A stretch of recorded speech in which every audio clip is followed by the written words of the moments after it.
Magandang hapon po. Ngayon po ay araw ng Biyernes, January 17, 2025.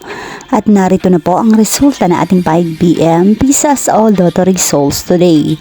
At para po sa draw natin ngayon ay ang 3D Lotto at ang 2D Lotto. At para po sa Lotto More updates, pa-subscribe na lang din po ako sa aking channel at bite na din ako ng notification bell.